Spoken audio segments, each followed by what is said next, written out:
I'm Nic Rohloff. This is the Heat Report by Chat Sports. Happy Sunday to all the Heat fans out there. And as we have a crazy week ahead with the draft and free agency getting started in a week, we have to talk about the latest trade rumors surrounding Miami because, well, there's some out there. But make sure you are following me on Twitter. At Nic_Rohloff is my handle. Daily Heat coverage, Miami Heat news, Heat memes, funny content, analysis as well. To me, I'm one of the better follows out there. Maybe I'm biased, but it is what it is. We just are over 1,000 followers. Make sure you give me a follow if you want to stay locked in with the Miami Heat 24/7, 365. All right, let's get into the first player on today's show, and that is Paul George, the Los Angeles Clippers forward, guard, whatever you want to call him. And this could be a realistic option. Sign and trade, not the case, but maybe now it is. Brian Windhorst reported this a couple days ago, saying that the Clippers have not been willing to meet Paul George's price. He remains unsigned. You can't just look at teams with salary cap space. If Paul George changes teams, it's very likely going to be a situation where he actually opts into his one-year player option contract with $48 million and requests a trade. Well, I'll say this, and I actually think I messed this up. I did mess this up. Bottom of the screen, incorrect. Sign and trade for Miami, unlikely. Not going to happen. Because if they do a sign and trade for the Heat or with Paul George, they get hard capped, and they're not going to do that. But if Paul George opted in to the one-year $48.7 million contract and then the Heat traded for him that way, well, that's a little bit of a different story because all they have to do is match the salaries and it could work and then they could extend Paul George after the fact. And Paul George is someone that certainly intrigues me because he's been one of the best players in the NBA for his entire career, starting back with the Pacers when he got drafted out of Fresno State. And yeah, it's been very up and down for PG-13 in his Clippers tenure, but people forget, like, he was an MVP candidate in that, I think it was 2019-20 season with the Thunder, and then his Clippers tenure hasn't been the greatest, but he played pretty well last year if you ask me. 22.6 points a game, 3.5 assists, shot very efficient from the field. Like, I liked what he provided for the Clippers when Kawhi Leonard was out of the lineup at times. A lot of people are going to say, though, Paul George is a serial playoff choker. I don't think that's the case. Like, Paul George was an absolute dog for the Indiana Pacers and was battling with LeBron James going head-to-head when he was on the Pacers with Roy Hibbert, David West, and Darren Collison. Like, he was really good, and I get it. That was a long time ago. But I think his struggles in the postseason have been overblown. Like, as a career playoff player where he's had tons of experience playing at almost 1.5 seasons, he's averaging 21 a game, shooting 42% from the field, and 35% from three. Like, I think the playoff, like, risers or different breeds, like, these are normal playoff stats for a player of Paul George's caliber. And to me, I think he's just the perfect third option for the Miami Heat. Like, he can be your leading ball handler in the backcourt because he has taken a ball handling and playmaking role for Los Angeles. Yes, James Harden did a good bulk of it, but Paul George does it a good portion of the times as well. So you get him in the backcourt who can play on ball. He can play off ball as well. I think it makes a lot of sense. He also is a good two-way player, which is part of the reason why I love Paul George. Like, you would have a good two-way guard in Paul George with size. You'd have a good two-way forward in Jimmy Butler, and you have arguably the best two-way center in the NBA in Bam Adebayo. Like, you would have good defense. You would add another scorer, someone who could create for themselves as well as others. To me, it kind of makes sense if it's on the table, and Miami can do it financially, and Pat Riley and Mickey Arison are okay with pulling that trigger. So I'm going to have a trade idea in just a second here, but let me know. Would you do a trade for Paul George? Type Y for yes or type N for no. Let me know. My trade idea, if they did make this deal, it actually works out pretty perfectly, which I didn't plan on it, but it does. The Heat get Paul George, obviously, and what they would have to give up. And it's not a sign-and trade, so I want to make that abundantly clear. Like, he's opting in and then getting traded. The Clippers are getting Tyler Hero, they're getting Duncan Robinson, and they're getting the 15th pick from the Miami Heat. Now, that could be before the draft, on draft night, if Paul George opted in before that, or it could just be whoever the Heat pick with that 15th overall selection. But the reason why this works perfectly is I mentioned Paul George's one-year contract if he opted in, which is $48 million. You know what Tyler Hero and Duncan Robinson's contracts for 24, 25 come out to be? $48 million. Works out pretty damn nicely if you're Miami, with Hero making 29 and Duncan making 19. So, you have the salary to match with those two guys, and then you could just throw in the draft capital needed, which I don't think it would actually be that much, because George, who is 34, wanting a big contract, the Clippers might opt to say, hey, we'll take a couple solid role players to maybe help Kawhi Leonard, James Harden a little bit more.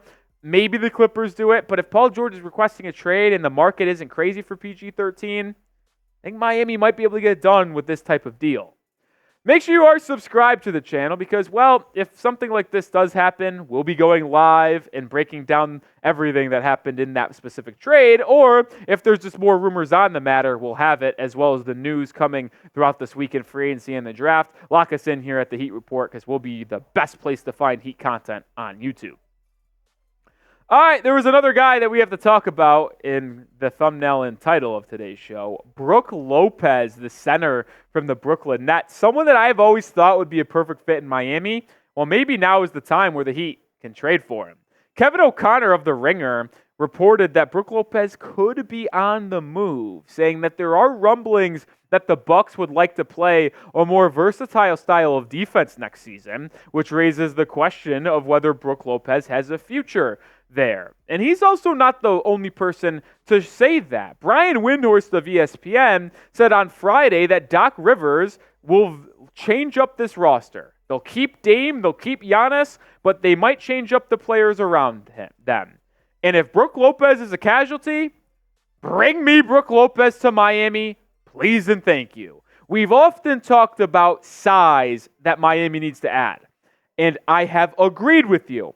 Many of you have said it needs to be Zach Edey. That's where I disagree, but keeping it on this point, Brook Lopez fits with the Heat because he can space the floor and play alongside Bam while giving the Heat good rebounding and size. Look at Brook Lopez's last two seasons. And I specifically chose these 2 years because the year prior to 22-23, he did not play in many games due to injury, and he has reinvented himself and reinvented the wheel for his career. He has averaged 16 points, 12.5, 6.7, 5 rebounds, but also has been one of the best rim protectors in the entire NBA, averaging 2.5 blocks each of the last 2 seasons. And going back to 22-23, he finished on the first team all-defensive team as one of the top 5 guys, but was also second in Defensive Player of the Year voting. He was an elite rim protector 2 seasons ago. So you're getting defense, you're getting size,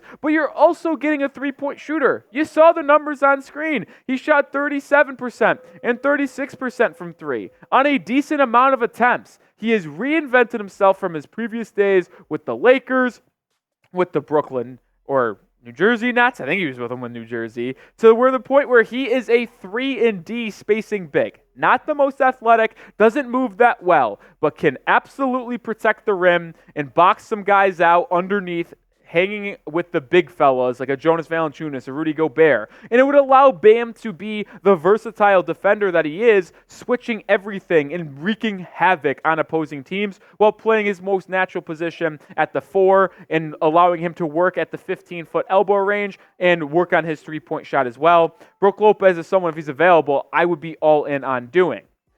Let me know, though, should the Heat trade for Brook Lopez? If you're with me and say yes, type T for trade. If you're against me and type P for pass.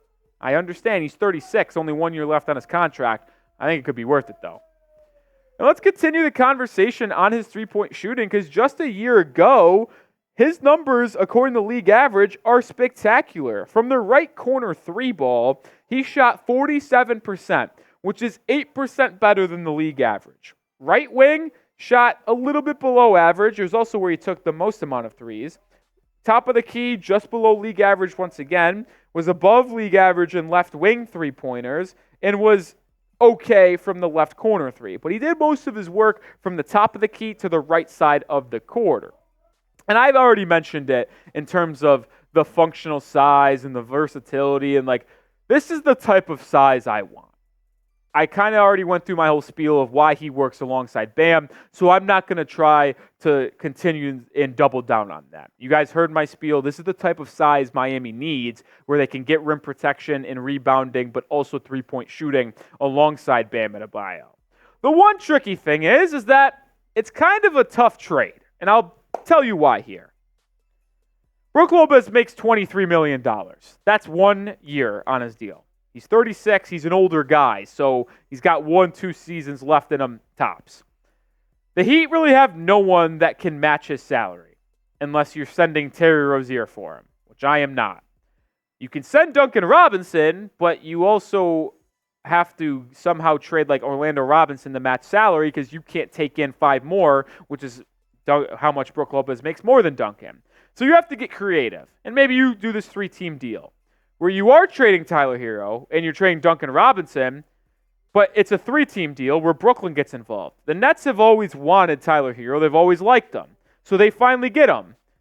The Bucks get Day'Ron Sharpe and Duncan Robinson. So they get their center that is younger and maybe more versatile than Brook Lopez at this point in his career. They also get a shooter to space the floor with with Giannis and Damian Lillard. And the Heat get Brook Lopez to get that center to start next to Bam Adebayo. But the Heat get a couple picks because Tyler Hero is more valuable than Brook. He's younger. He's a better player now. So you're not trading him. But getting rid of both of these guys would net you a first-round pick in 2029, which is via the Dallas Mavericks. It's coming from Brooklyn. You get a second-round pick from the Bucks, which is 33 in this year's draft, and you get Brook Lopez. So you get a couple picks to help you make other deals or just add more talent. And you get your starting center. It's a tough deal to make. I like Brook Lopez a lot. I want him in Miami. But because of how difficult the trade is, I would understand why people wouldn't want to do it because it would be so tricky financially. All right, that's going to do it for today's video. Make sure you are following me over on Twitter at Nic_Rohloff is my handle. We're going to have a lot of news and rumors coming out this week around the draft and free agency. So don't miss a thing. Follow me, and I'll see you tomorrow with another video. Go Heat.